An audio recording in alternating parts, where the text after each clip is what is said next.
Okay, should we just get started? Okay. Question. When I watch the breath, sometimes tension develops in my head. What can I do? Okay. Don't focus in your head. Oh, really, seriously. Try to focus anywhere below the neck. You can focus in the middle of the chest, at the sternum. You can focus in the abdomen. You can even focus on your hands and your feet.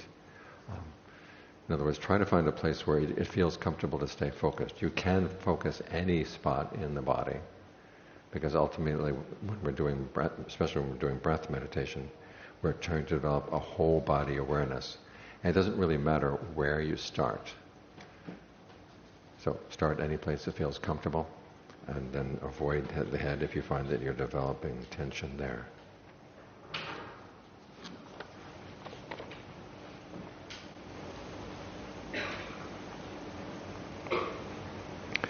Okay, if I have the noble intention of becoming a monk in this lifetime, but I do not get the approval of my parents, as it is difficult for Asian parents to allow their sons to renounce, especially Chinese. Okay, it's not only Chinese parents have difficulty getting their parents to renounce. But just try to maintain your intention. If you can't ordain, because you cannot ordain without their permission, you can observe the 8 precepts, you can frequent monasteries, you can stay at monasteries and still practice, because you don't have to become a monk in order to reach the noble attainments. So take the 8 precepts.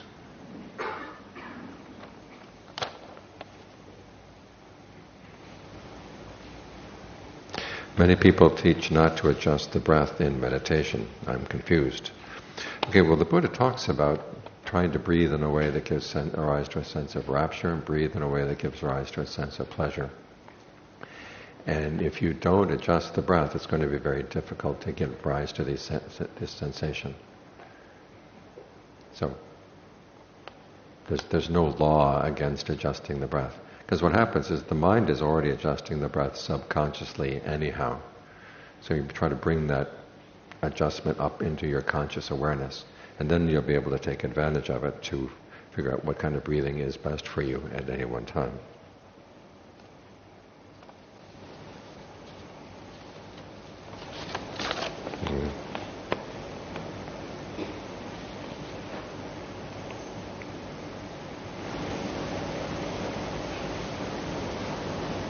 Okay, is it okay to stay in a blissful state when during meditation I experience not self, always in attached to the bliss, only my consciousness in the wide open space? Okay. When you're meditating, you basically have 2 purposes. One is to get the mind into a state of concentration, and to learn to use the pleasure and rapture of the meditation as your food. Because without the food of this concentration, it's going to be difficult to give up your interest in sensual pleasures. So stay with the sense of bliss if you can create it. And if you're going to be attached to the bliss, that doesn't matter for the time being. Remember the simile of the raft. You have to hold on to the raft in order to get it across. Okay. But then the question is, there's a sense of consciousness in a wide open space. Okay, as long as you are aware of the fact that you are focusing on space, that's perfectly fine. If you can maintain that sense of space, that is also good. But try to notice the difference between being focused on space and being focused on the body. What conscious choices are you making as you choose one object or the other? And if you get more alert to the conscious choices you're making, then you begin to gain some insight into the workings of the mind.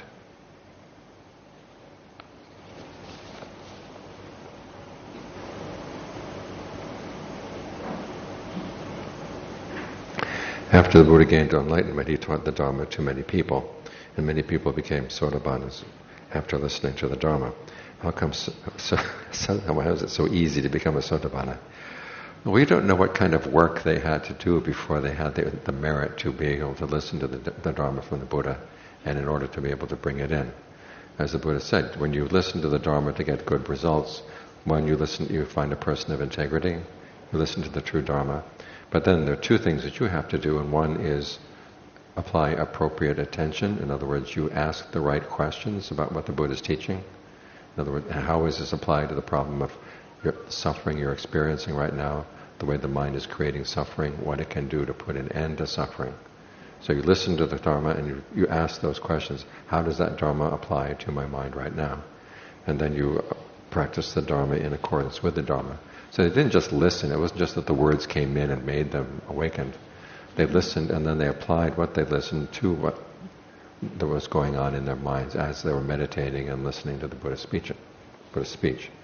Because another requisite for gaining awakening while you're listening to the Dharma is that your mind is concentrated. What they call egakata, which means that the mind is gathered into one.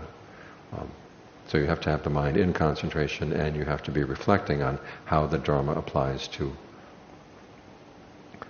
what you're actually experiencing in the present moment. You have to think of it this way. When the Buddha was awakened, there were a lot of ripe fruits ready to gather. So we gathered all the ripe fruits. And we were the unripe fruits. So we're trying to ripen now.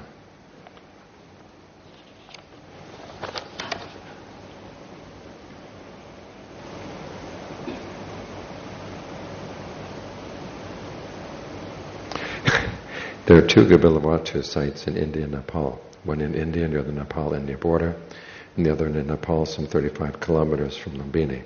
Which of the two sites is the real one? I have no idea.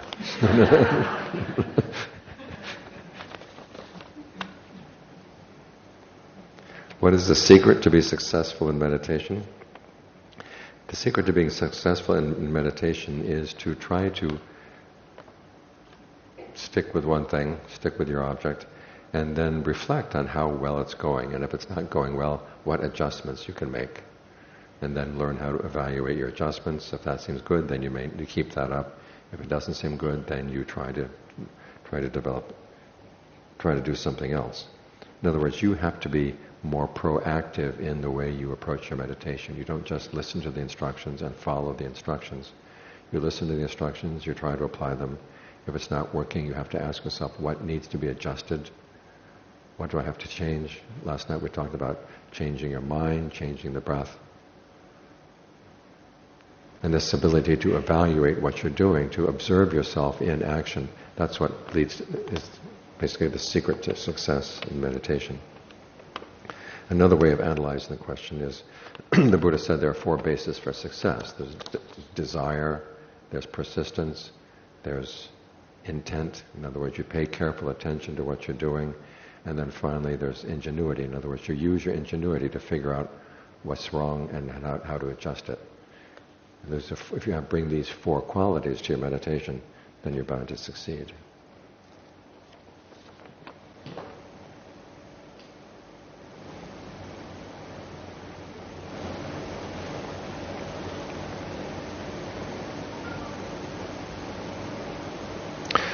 Okay, question with printing Dharma books to ebooks. Trees need to be cut down for printing. Also, what and how to deal with books after its use. This is a problem for many Buddhist centers and people who do not know how to dispose of read Dharma printed materials. Okay, as long as the trees are being printed for good Dharma, it's a good thing. Okay. As for disposing of Dharma books, if you have no use for the books, you can pass them on to someone else. If you find that the book is no longer usable, then you can burn them and use the ash to put some more fertilizer and more trees.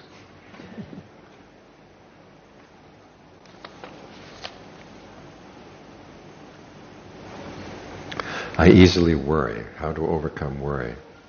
Okay, worry comes from the belief that if you worry enough, you can prevent dangerous things from happening.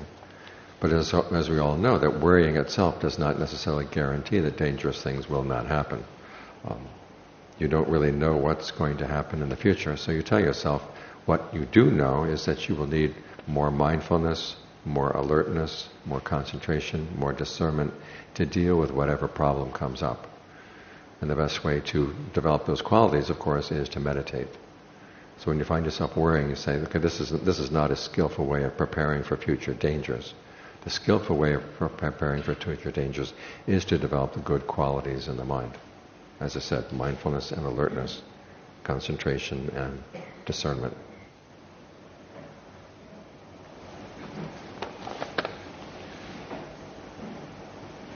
What are 2 good Dharma books that I would recommend?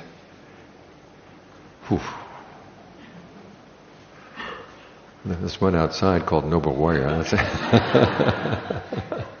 It depends on what you need. What kind of Dharma do you need? Does anyone remember writing this question? Yes. What kind of Dharma do you need?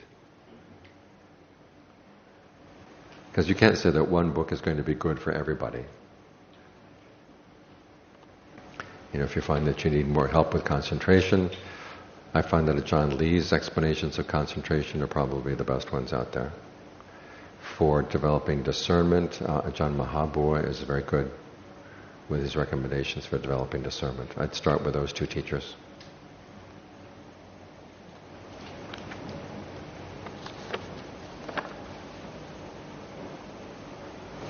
The end of the Dharma. Did the Buddha speak about this? And will the Dharma disappear, or is it no more?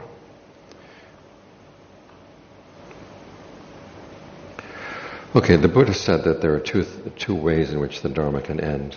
One is in which what he calls counterfeit Dharma becomes available. And in a case like that, the true Dharma is still available, but because there's counterfeit, then you don't know which is true and which is false. But we live in the era now where there's lots of counterfeit. There are many different versions of the Dharma available. So it's hard to tell which is true and which is false. And the only way you can deal with that is to test it in your practice. You start out and say, which one seems to require the most honesty, which Dharma seems to require the most integrity if you put it into practice. In other words, look for a Dharma that demands something of you, demands good qualities of you, and then try to put that into practice, see what kind of results you get. If you're not satisfied with the results, you might try another Dharma, a Dharma that seems to have some integrity.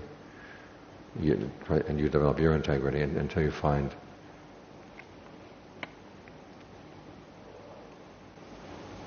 a Dharma that works. Now, as far into the future, the Buddha said there will come a time, he didn't place this in terms of decades or years, when people would forget about his teachings. And human life would get shorter, human life would get more and more disagreeable. And then eventually people would realize that they would have to change their ways, and then things would progress again, and finally we get to a time of the next Buddha. But for the time being, we haven't reached that point yet. What we have reached a point, as I said, is where there are many different types of Dharma available, and you have to use your own integrity in determining which one seems to give the best results in your own practice.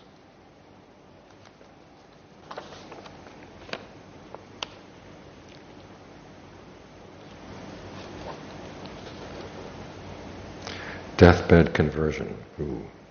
A Buddhist may find himself faced with this situation if most or all of his family members have already converted to another religion, Christianity. This is already a common issue in Malaysia. The dying Buddhist may not be able to reject such a request from his family and loved ones. Why not? You should let them know ahead of time that you don't want anyone to come to you, and force a conversion on you. You can write it into your will. You say, if anyone tries to force a conversion on me, they're cut out of my will.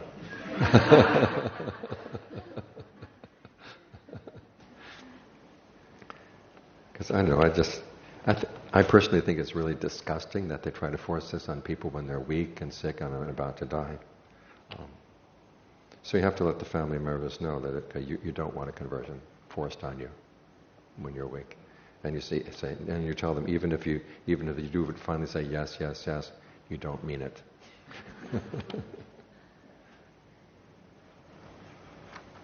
Tun Keng tells the story about his sister trying to force a conversion on his father as his father was approaching death.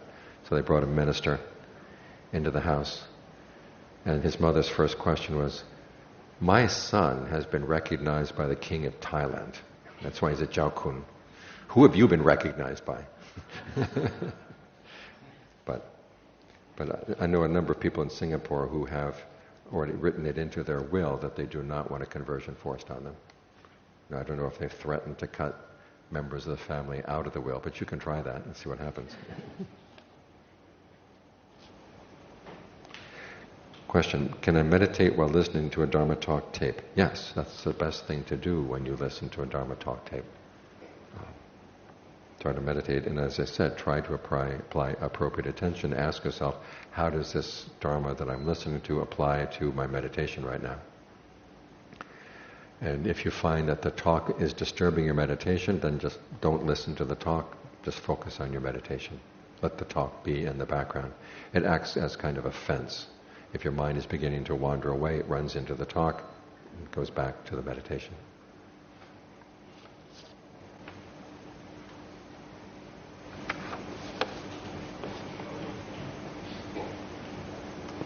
Is it a sin to lose your virginity before marriage?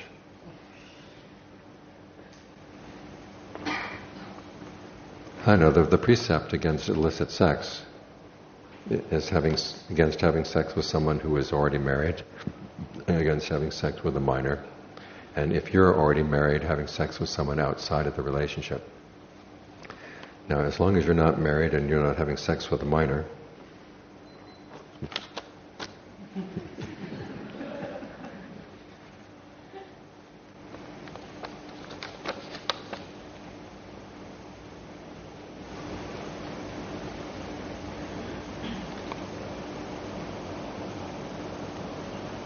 a person is beset with living issues of health and financial.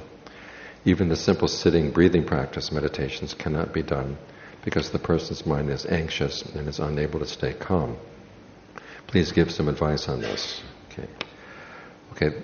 Try to find some way, if you cannot calm the mind down with the breath, try to do a goodwill meditation or contemplation of the Buddha, recollection of the Buddha, recollection of the Dharma, recollection of your own virtue, recollection of your own generosity. In other words, I try to choose a topic that puts the mind in a better mood. And then once the mind is in a better mood, okay, then you can bring the mind to the breath.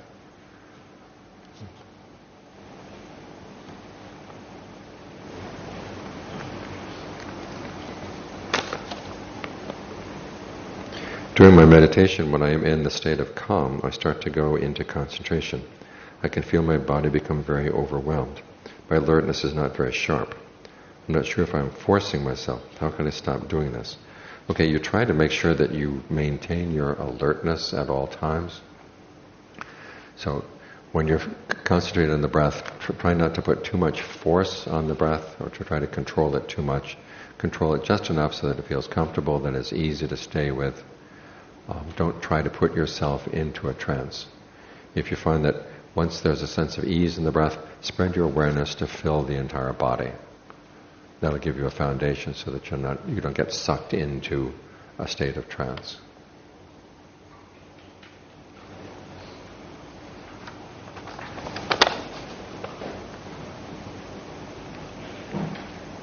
Can you please explain the knowing mind and one-pointedness? Are they both the same? Okay, the knowing mind is basically the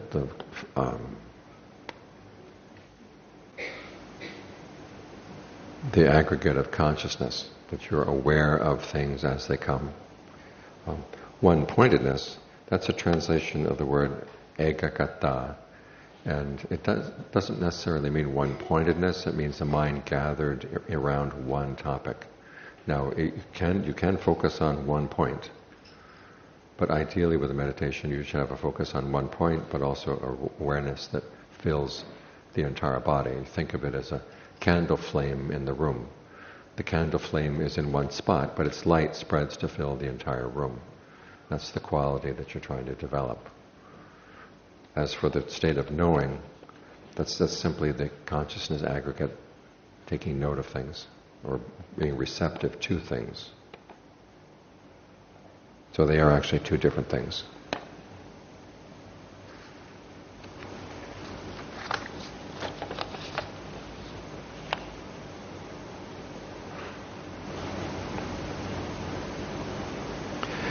Okay, some suttas end with, practice jhana, monks, don't be heedless, don't later fall into remorse. This is our message to you all. What does jhana mean? Is it the 4 jhanas? Yep. The Buddha is talking about, when he says to meditate, he's basically telling people, go do jhana. And so while you're doing jhana, then you develop both tranquility, samatha, and vipassana, or insight. That there's a belief in some places that jhana practice is one thing, vipassana practice is something else. But the Buddha never talked about a vipassana practice. He talked about the qualities that you bring to your practice of jhana. One of them is trying to get the mind calm, the other is trying to gain some insight into the mind. Because to get the mind really calm in the state that's a good solid state of jhana, you have to understand the processes of fabrication. You look at the Buddha's instructions in breath meditation. He says be conscious of bodily fabrication and calm them down. You get conscious of, you're aware of mental fabrication, and you calm down mental fabrications. And of course the instructions of breath meditation themselves are verbal fabrication. And so you're engaged in fabrication to get the mind to settle down. And this is what insight is all about, is gaining some insight into the processes of how the mind shapes its experience. I meant to say more about this last night when I talked about the Buddha's teachings on causality. And basically the important point of his teachings is that what we experience in the present moment is not totally shaped by our past karma. We are also free to make choices in the present moment about how to adjust what is coming in from our past karma so we don't have to suffer from it. You might think of it, your past karma is like the vegetables coming in from your garden, and your present karma is like your ability as a cook to fix good food out of the vegetables. And if you're a good cook, you can take even vegetables that are a little bit rotten and you can make good food. If you're not a good cook, you can make really good vegetables and you can spoil them. So what you're trying to learn how to do in the present moment is take whatever is coming up from the past karma, and then say, okay, let's shape that into a skillful experience right here and now. So this is what we're trying to gain insight into as we're doing the concentration, is how can I take my carrots and my lettuce and everything and turn that into a state of concentration. And so in the course of doing that, you're going to have to gain some insight into fabrication in order to do that skillfully. So when the Buddha is talking about doing jhana, that's what he means, go do jhana. Do the 4 jhanas. Okay. The 4 jhanas are results, or something can be practiced like practicing writing calligraphy. Okay, there's the cause side. You look in the first jhana, there are 5 factors. There's the cause side, which is directed thought and evaluation. That's something you can do. That together with singleness of preoccupation. These are things that you do. And then the things that come about as a result are the pleasure and the rapture. So as long as you are staying with your topic and evaluating it and adjusting it so that it gets just right, the pleasure and rapture will come.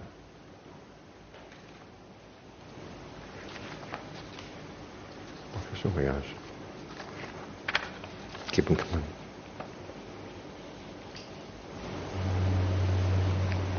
Without abandoning these, this is a quote from the Maccariya Suttas, without abandoning these 5 qualities, one is incapable of entering or remaining in the first jhana, which 5, stinginess as to one's monastery or lodgings, stinginess as to one's family or supporters, stinginess as to one's gains, stinginess as to one's status, and stinginess as to the Dharma. Without abandoning these 5 qualities, one is incapable of entering and remaining in the first jhana. And the question is, does this sutta mean that we have to practice generosity before talking about jhana? Yeah. You want to you learn some important lessons about what giving before you get. And if all you're thinking about is getting, the mind is not going to be able to settle down in a reliable state of concentration. So you have to have some practice in learning how to give first. You gain lessons in delayed gratification. In other words, I will give this thing now, I know I will gain some happiness later on. And you learn to train the mind to have a sense of expectation of the good things that will come from your generosity. That gives you instruction, practice in a skill that you're going to need as you get the mind to settle down. Is, okay, I've got to put some work in first before I'm going to start seeing the bliss and the rapture and the other good aspects of the practice. So yes, you want to practice generosity, and you don't just do one act of generosity and then go practice jhana, okay? You try to make it a constant feature of your life, that you like to think in terms of being generous with other people, and that makes it easier for the mind to settle down.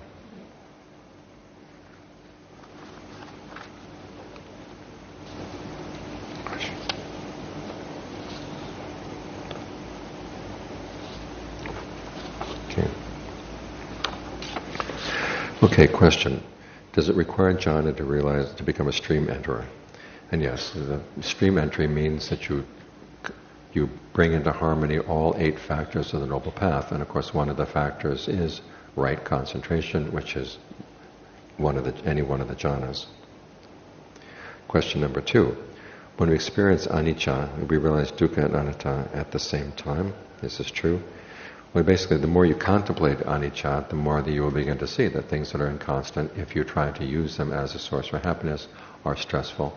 And when you see they're stressful and inconstant, then you arrive at the value judgment that they're not worth holding on to as me and mine.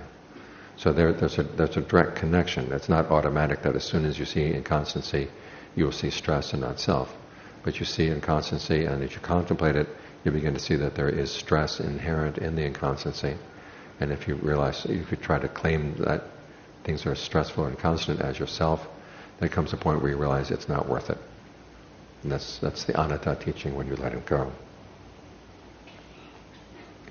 One school of thought is we can experience Magga path first, and then the Phala fruition comes later. Another school of thought says that we experience Magga and Phala in one moment after the next. What is my opinion on this? It could be either one. Why do you need to know? The important thing is that you actually get the path together in your life, and whether the results are going to come right away or come later, you find out for yourself.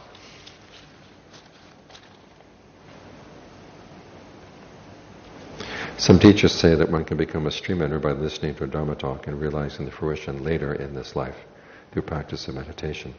Is this view correct? Again, different people are going to experience moments of awakening differently. The important thing is that you have it. What really counts in this experience here is that you have a taste after seeing things of everything that arises is subject to cessation. You also experience the deathless. And having experience of the deathless is an experience that's outside of space, outside of time. And that is what confirms for you that yes, the Buddha really did know what he was talking about. And that's when your conviction in the Buddha is confirmed. So that's what really matters in these experiences.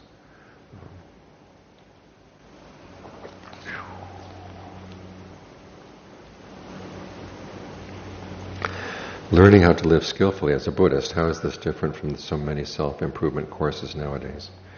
The difference is in our ultimate goal. I don't know of any self-improvement course that says, okay, we're going to teach you the deathless. 7 easy steps to the deathless. That would be nice if we could have one. But the Buddhist teaching is basically that there is a happiness, there is a dimension that you can touch in the mind. And you do it through developing the good qualities of virtue, the qualities of generosity, the qualities of meditation. But the idea that there is something that is unconditioned inside, something that can be touched at the mind, I don't know any other self-improvement course that teaches that.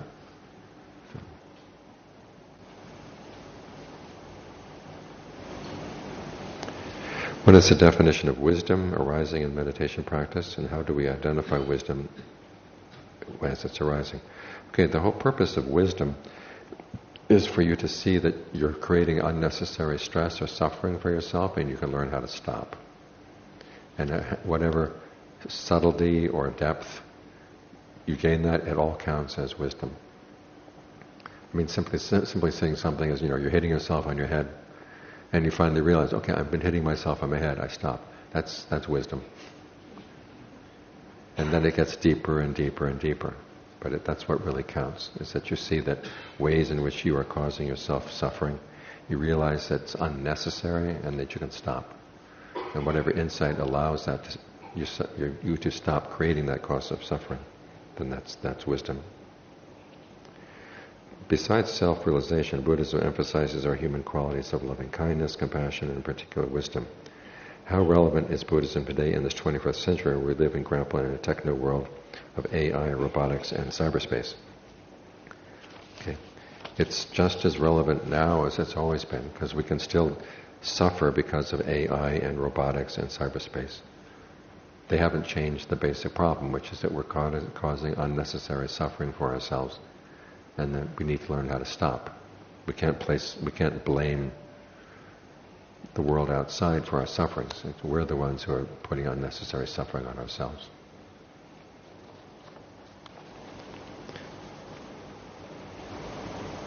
Some teachers recommend that we need to observe celibacy to make progress in meditation. For a layperson, what is my view on this? There is a tradition that people take the 8 precepts at least once a week. So you take one day out of the week, you say, okay, I'm going to be celibate for this day, and then I'm going to listen to the Dharma, I'm going to practice the meditation more. And that way you get used to looking for happiness that's aside from sensual pleasures, because the 8 precepts are not just about celibacy, they're also about sense restraint. You don't eat after the afternoon, that's putting some restraint on your tongue. You don't wear cosmetics, you don't look at shows, that's putting restraint on your eyes. You don't listen to music, that's putting restraint on your ears. You don't wear scents and perfumes, that's putting some restraint on your nose. And you don't lie down in high, super comfortable beds, and that's putting some restraint on your body. So you put some more restraint on the senses, so that the mind is forced, if it's going to look for happiness, it's forced to look at it in the meditation, look for it in the meditation.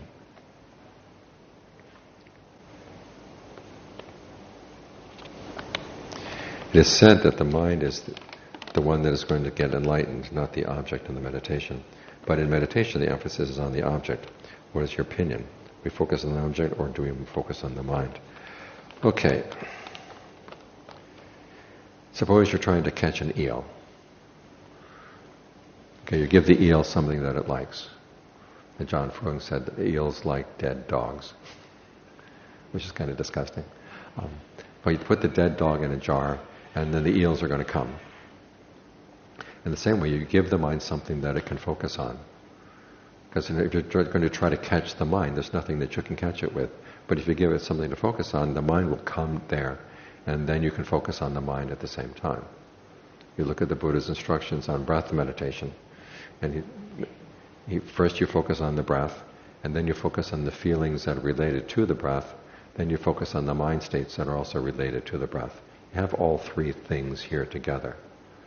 So even though the mind is what is going to be the ultimate issue that we're going to focus on, to get the mind to be present and to observe it, you have to give it something to focus on. So you focus on the breath in order to understand the mind. To catch the mind so you can watch it.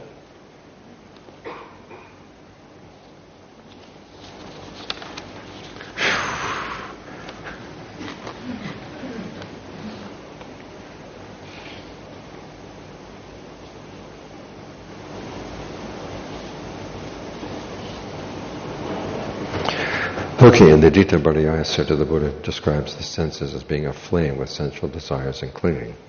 In my practice, I can avert my gaze, ignore the opposite sex, but the heart is still clinging to wants and desires.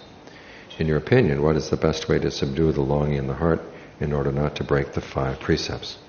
Okay, there are 2 things you need to do. One is you need to give the mind an alternative sense of pleasure, and that's what the concentration is for. So you can see, okay, I can gain pleasure, I can gain a sense of satisfaction simply by sitting here breathing.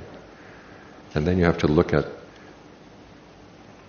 the drawbacks of the sensual desire. Now this means looking at the drawbacks of 2 things. One would be the drawbacks of the object that you're lusting for. This is why they have contemplation of the body. If you start with your own body, to be fair, it's not just the other person, but your own body has, you open it up, what do you have? You have lungs, you have stomach, you have liver, you have kidneys. And ask yourself, okay, which of these things am I lusting for? You realize you're not lusting for any of those things. And yet if the person didn't have those, then the person would be, wouldn't be a human being. So it's implicit in lusting for a human being that you are lusting for these things. You say, I don't really want that. But then you also look at it, it's not just the object of the lust, it's the way the mind tends to fantasize about how you would go about getting that other person. I'd say this, and I'd do that, and then she would do this, and then she would do that, and I would do this, I would do that. That's a lot of the allure is there. And so you have to, as they say in psychology, you have to poison the fantasy. Look at yourself and say, this kind of fantasy that I have, one, how realistic is it? And two, would it actually come out this way? And why do I get so much pleasure just out of fantasizing about these different roles that I take on? Ajaan Lee, when he was a young monk, was thinking of disrobing. And so he said, okay, before I disrobe, I'll have to prepare myself mentally. So he went up to meditate. He said, okay, if I disrobe, what am I going to do? And at first everything went really well in his fantasy. He gets a good job.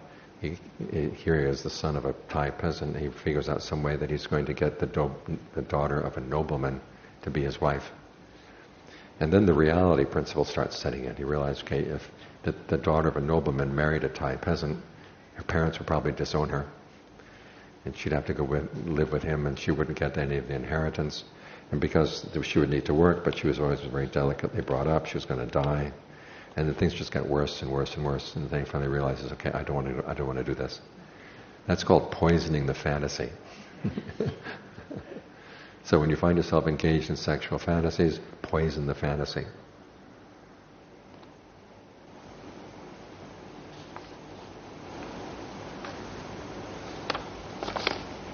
But in order for this kind of contemplation to really work, you have to have the alternative of the pleasure that comes from concentration. So this way your discernment and your concentration work together. As a layperson, we're burdened with many responsibilities, needs, and wants. It is my understanding to progress in our spiritual path as a layperson, certain sacrifices or renunciation is required. In your view, what is the best renunciation a layperson can offer in order to progress on the spiritual path while having a family, etc.? Okay, well, the most important renunciation is that you cut off as much as possible your internet access. In other words, it is possible for lay people with jobs and families in order to gain the noble attainments, but they have to be very dedicated to the practice. Whatever spare time you have, you give to the practice. So look at your spare time. How are you using your spare time? And if you're constantly checking your emails, constantly looking on, surfing online, so you've got to stop that. Looking at TV, reading a lot of magazines that are not associated with the Dharma, you have to learn how to stop that. Try to create as much time in your life to practice as you can. And that way you have an opportunity to have some development, for your practice to develop. A similar question. As laypu, we are so busy. How many things to do? So many things to do. How to have less stress? Okay, one thing you can do for yourself is learn how to breathe in a comfortable way, no matter what is happening. Nobody's forcing you to breathe in an uncomfortable way, and yet we add so much stress to ourselves by breathing. So, okay, even though things are hectic outside and you have a lot of responsibilities, you can breathe calmly in the midst of it. Tell yourself, okay, I'll breathe calmly. Whatever sense of ease, I'll try to spread it to the body. And that way you can minimize the amount of stress that you pick up as you go through the day.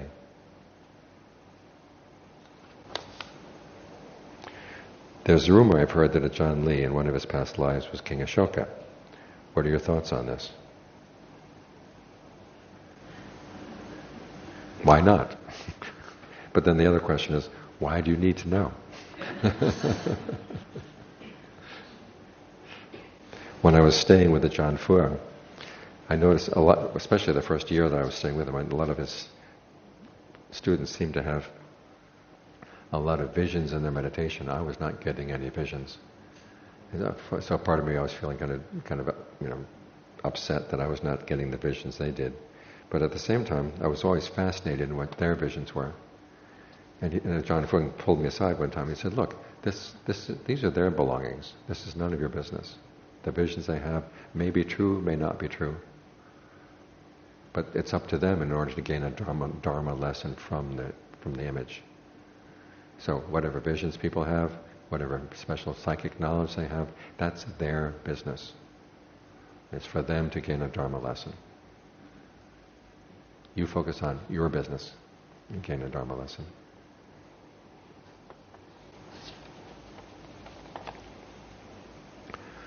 Ajahn Lee wrote the divine mantra for chanting, in which one imbues the 6 elements with the qualities of the Buddha, the Dharma, and the Sangha, and subsequently to expand to involving the qualities of the triple gem and the 32 parts of the body. Chanting the complete form of the divine mantra in this form will take a long period of time. Can we also use this chanting and use it as a reflection on the 6 elements, the 32 parts of the body, etc.? If yes, can you share with us how to do so? Okay, you can.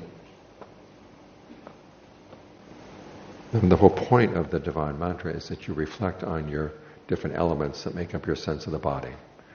There's the earth element is the solidity, the water element is the feelings of coolness, the fire element is the feelings of warmth. What's it like? Earth, water, fire. Space is the sense of space around you and also permeating through the atoms in your body. And then consciousness, which is aware of all these things. Now, all of these can be used as topics for concentration. So while you're chanting, going through the chant, for the section that's on wind, okay, you focus on your breath. In the section on fire, you focus on the warm spots in the body. The section on water, you focus on the cool spots. The section on earth, you focus on the solid spots. Space, you think about space permeating between the atoms in the body.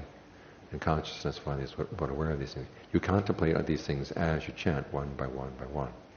Now, as far as the other, taking on the 32 parts of the body, that's, if you have a lot of time to chant, you can do all 32 parts. But you can divide them up into sets of 5 or 6. Sets of 5 or 6. And say, today you might do the first 5, and then the next day you might do the next 5. And contemplate the parts of the body that you're chanting about as you chant. And that way it can help in your concentration.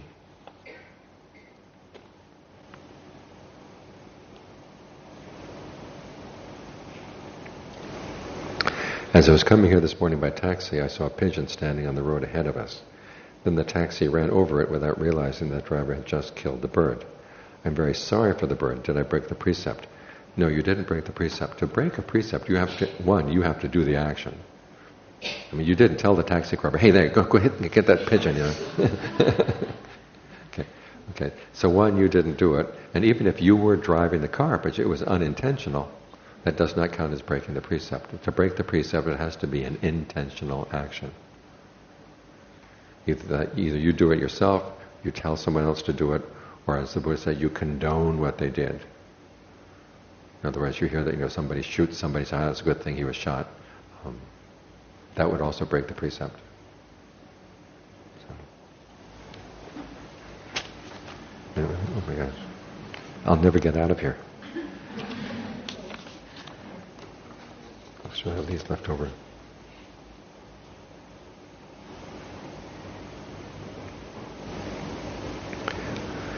Okay, can Sotapanna be achieved if one were to rely solely on doing the Karaniya? I guess this is the Metta meditation. Who wrote this question? Can Sotapanna be achieved if one were to rely solely on doing Karaniya Metta meditation? Do you mean Metta meditation?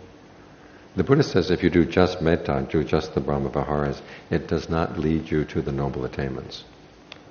The best it can take you to is to the Brahma worlds. For a noble attainment, you have to learn how to you have to reflect on, say, if you're doing metta meditation, you reflect on the process of fabrication, you reflect on what your mind is doing. That kind of reflection then turns it into a vipassana practice. And that would allow you to gain the noble attainments. Okay. But just spreading lots of goodwill, that's not going to do it. Some people believe that they can go crazy if they meditate. Okay, I mean, there are some people who should not meditate. People who are psychotic, people who have schizophrenia, should not meditate because it tends to aggravate the problem. But as long as the safest meditation there is breath meditation. You're focusing on your own breath. You're trying to make the breath comfortable. What makes people crazy is they start having visions and they start believing the visions. So as long as you say, okay, whatever comes up, I'm not going to believe it, you're safe.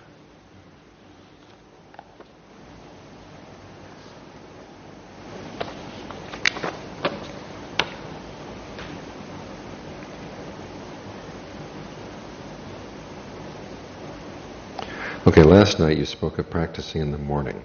If one suffers extreme anxiety at the moment of waking up, how can one then practice as the mind is in such a turmoil and is in such a turmoil? Okay, this is when you have to tell yourself, I have to breathe calmly as possible. This is one of the... some people have this problem. They wake up because their heartbeat is going fast. And immediately they associate a fast heartbeat with anxiety. And so you have to remind yourself, okay, it's just simply the heart is beating fast, but I don't have to have my mind to be in a state of anxiety. I can calmly breathe in, calmly breathe out, and use the breath as a way of calming things down. And this is one of the problems of living with the body. The body has hormones, and the hormones may be released into the bloodstream, and then you're stuck with those hormones in the bloodstream for a while. In other words, if you feel anger, the hormones go into your bloodstream, and then you feel, I must still be angry. My heart is beating. My breath is all upset. I must still be angry, you tell yourself, and so the anger keeps feeding on the hormones and keeps producing more hormones. But if you can just tell yourself, okay, what's happening in the body is simply the result of the hormones that were released, but I don't have to believe the message that the hormones are sending, because after all, the hormones were put in the body several minutes ago. Drink a lot of water and then just breathe as calmly as you can and see if that helps.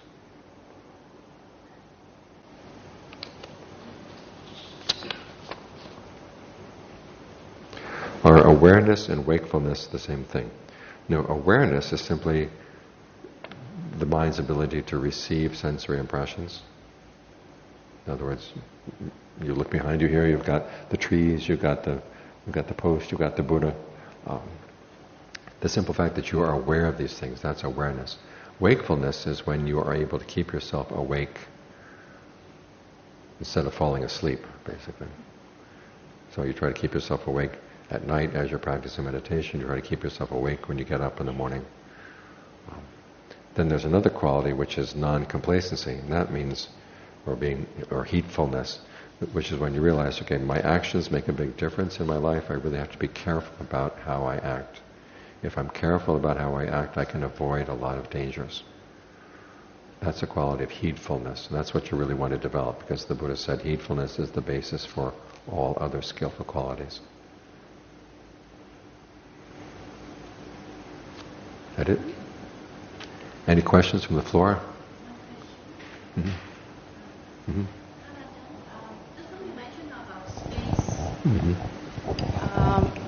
Just now you mentioned about space concentration. Mm-hmm. So what's the difference between infinite space and just space? Can I use just infinite space as a concentration to go into jhana? Or infinite space is already in jhana? Oh, by the time you get infinite space, you've already gone through quite a few jhanas already. If you're doing it right. I know some people who get dissociated from the bodies very easily, especially people who had childhood trauma. They dissociate from the body very quickly, and they're kind of a spacey state. Mm-hmm. Okay, well, just because what you're doing at that point is you're holding in mind the perception, the mental label that just says space, space, space. I'm not going to pay attention to the shape of the body. I'm not going to pay attention to any sensations that tell me about my body. I'll just focus on the perception of space. And as long as you can stay with that perception solidly, that's fine. Mm-hmm. Yeah. I found it's effective to think about, as I said, the space not only, in the canon they say think about the space in your ears, the space in your mouth, but you can also think about the space in between all the atoms in your body, and all the atoms that create the wall, and the atoms that create the glass and everything. And just think, okay, there's space all there, and just focus on that idea of space. And that's when you get into what's called the infinitude of space. Because there's no... The word infinitude also means there's space without any boundary. You don't sense any boundary. Just space, yeah. Mm-hmm. Okay, if you can maintain that, then go ahead. My teacher had a student who was meditating one time, and she had this voice that came in her meditation, said, "You're going to die tonight." And she told herself, well, if I'm going to die, I might as well die meditating. So she sat there and meditated, and she had this feeling that her body was beginning to fall apart. There was pain everywhere. So she said it was like a house on fire. No matter which room you went into, you couldn't find a safe place to be. So she didn't know where to put her attention, and then suddenly she realized, well, there is space. So she focused on space. And her sense of the body just disappeared. And then when she came back, everything in the body had settled back down to normal again. What? I haven't reached that stage. Okay. But she said she learned a good lesson there. When you're dying and there's a lot of pain, if there's no other place you can go to space. But there's a sense of fear. Why? No return. There's no return. You know how you can return. All you have to do is just think body. Think earth, water, and wind and fire. You'll be right back.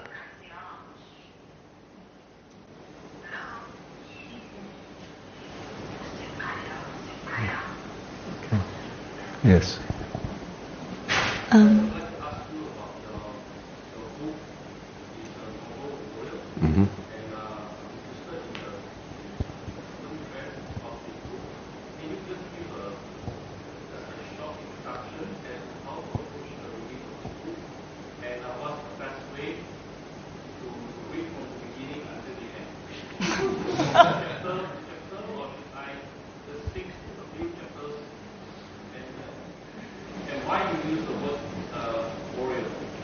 Okay.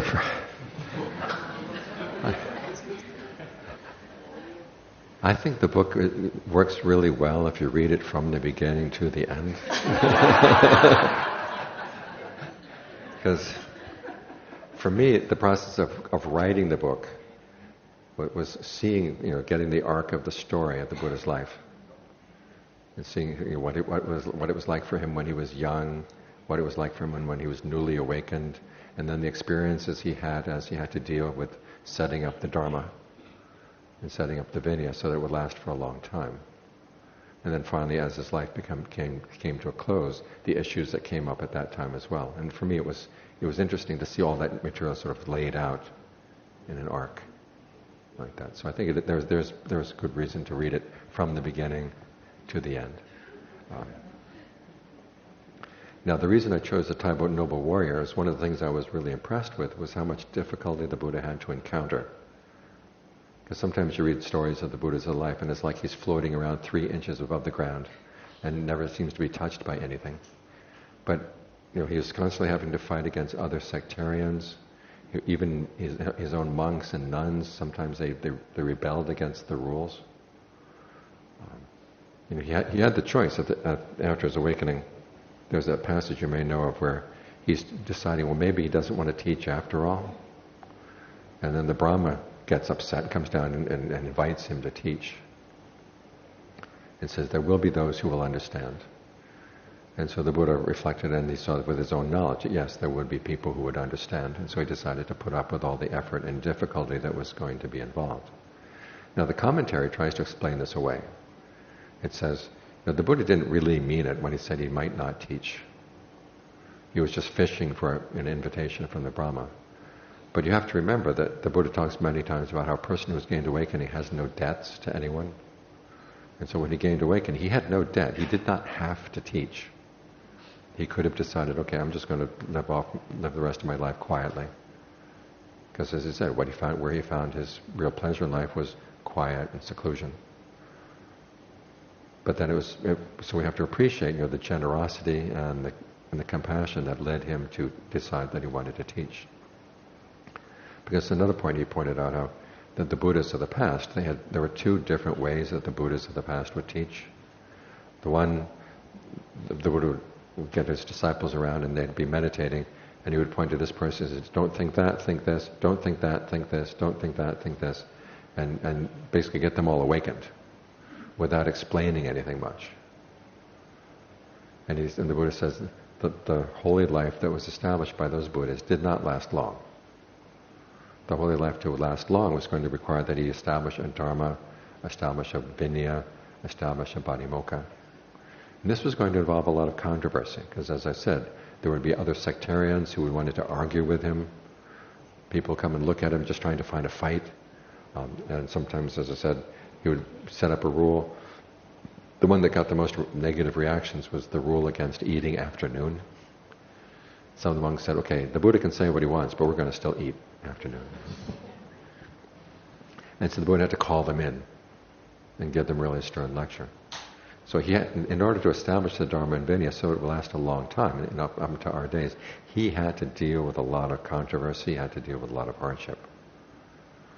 And so reading about this makes you, in my case, it just made me feel that much more appreciation for the fact that we do have a Dharma now. That he had to go through a lot of difficulty in order to establish this. So I find that very inspiring.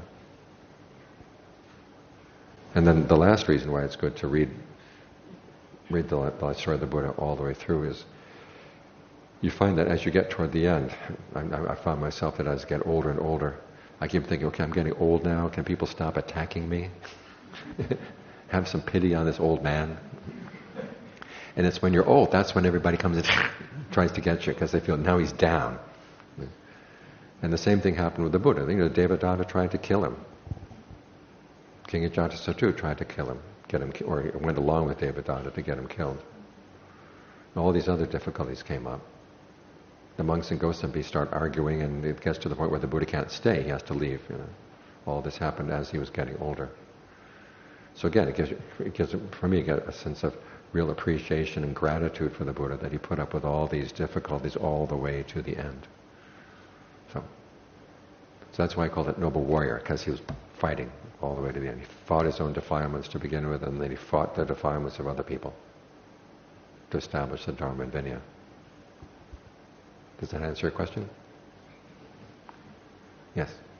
Thank you for coming to Penang, Ajahn. You are a warrior today. Yes. Yeah, I'm just wondering, with Ajahn coming from America, you'll probably be aware of the mindfulness wave, among the non-Buddhists, the scientific university and so on. And I'm just wondering, is that adding value or is that diluting? Or is it like totally different, catering for different crowd of people, non-Buddhists and Buddhists, Well, it's catering with people who might potentially become Buddhists. And in some cases, it's actually helpful to people who would never set foot in a monastery. At least they're learning something about mindfulness. The problem is that what's being sold as mindfulness is not mindfulness as the Buddha taught it. For the Buddha, the mindfulness is keeping something in mind. It's a faculty of your memory. And it's related to remembering the duties of the Four Noble Truths and remembering how to apply them. And what's actually being taught as mindfulness nowadays is basically more equanimity and patience. Don't be reactive. Just learn how to accept what's coming out. That's basically patience and equanimity, which people in the modern world need a lot of. Now the problem is that some people, there's been an awful lot of hype around mindfulness. And first you had all those experiments that were supposed to show that mindfulness was scientific and was helping you. And then in America they have something that's called the National Institute of Health, which gives grants to researchers. And so they gave a lot of money for mindfulness research. And then they had someone come in and analyze the mindfulness research, and doing what they call meta-analysis, M-E-T-A analysis. And the conclusion they came to was that all of this research was worthless, because the concept of mindfulness was too vague and it was not being tested properly. And so they were scrounging around. I knew this one Dharma teacher who told me that some university researchers came to him and said, can you give us a mindfulness definition of mindfulness that the National Institute of Health will accept? Oops. So they're coming back. So they come back. So it's on the one hand, it's giving some people some exposure to more equanimity and more patience.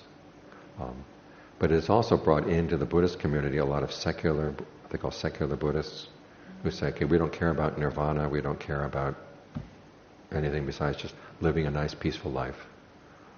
I was talking with one Dharma teacher who belongs to this movement. He's saying, this thing about the Buddha discovering unconditioned, I mean, how can it, we're conditioned beings. And how can conditioned beings understand the unconditioned? So that's diluting it, isn't it? So basically that's diluting it, and also it's becoming anti-Buddhist. Right. Basically, the whole point of Buddhism is to find the unconditioned. This is saying, these people are saying it's impossible, and yet they're being presented as Buddhists. Mm. I told him he was taking things backwards, because the Buddha never started out with a definition of what you are. Mm. He started out saying, what is it possible to do, given the ability of human action? Mm. How far can we go to find true happiness? And he found that you can take human action and you can perfect it to the point of arriving at the deathless. And then he turned around and looked at, okay, what is a human being that they can know this? And he finally realized, okay, you don't have to define a human being at all. Mm. What he's talking about is, what are the possibilities of human action? So once you start out by the statement saying, well, human being is X, okay, you're placing a limitation. Mm. So I went on to tell him that his perspective, where he would only accept things that were fit into a scientific worldview, is like someone who can read only 3 letters at a time. And he comes across the word antelope. Do you know what an antelope is? It's a type of deer. Okay, you see antelope, and you say, well, I don't know what those other letters are, but I can see ant. So I believe the Buddha's talking about ants. And then someone says, no, there's more to the word than just ant. There's antelope. And you say, well, ants don't elope. That doesn't make any sense to me. He didn't appreciate the analogy. That's very clever. Yeah. So I have very mixed feelings about this movement. And we have some people who come to us, they get started in the mindfulness movement, and then they're looking for more. But then they're tales.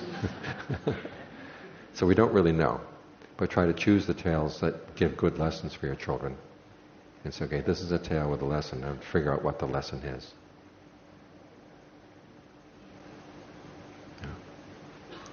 Okay, yes. Huh? At night, sometimes I couldn't sleep. I feel very sleepy, but I couldn't sleep. So I meditate and rest or lying down on the bed until I doze off. Is this a proper way to meditate? That's perfectly fine. Yeah. There's another question. Ajahn, can I ask this phrase I heard? Dharma is nature. Is there any explanation? I've heard this phrase. Dharma is nature. Okay, when the Buddha discovered the Dharma, where did he look? He looked into his own mind. And so he figured out this is the nature of the mind. And the Dharma here basically describes 2 things. One is it describes how we create suffering, and it also describes how we can put an end to suffering. And so when you look into nature, you have to bring certain questions to nature if you're going to get Dharma out of it. Like you go out and you listen to the birds sing. You can tell yourself, isn't it pretty what the birds are singing? But then you ask yourself, well, why are the birds singing? They're suffering. And so when you hear the birds sing, it's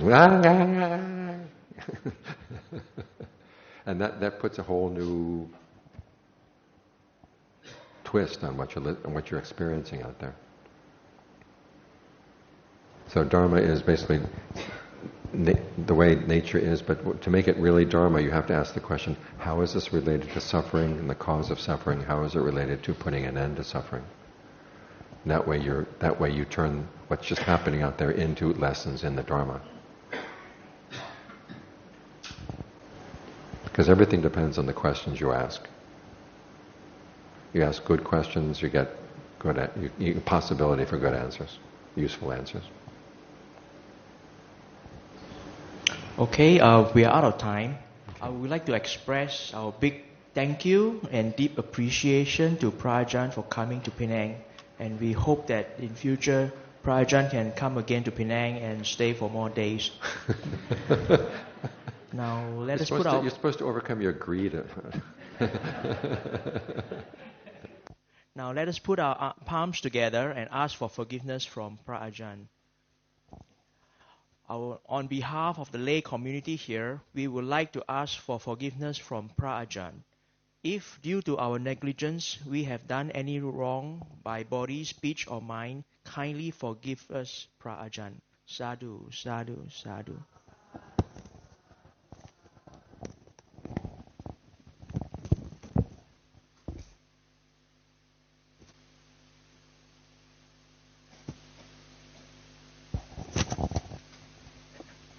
The Ajahns will proceed downstairs now to prepare for lunch dana.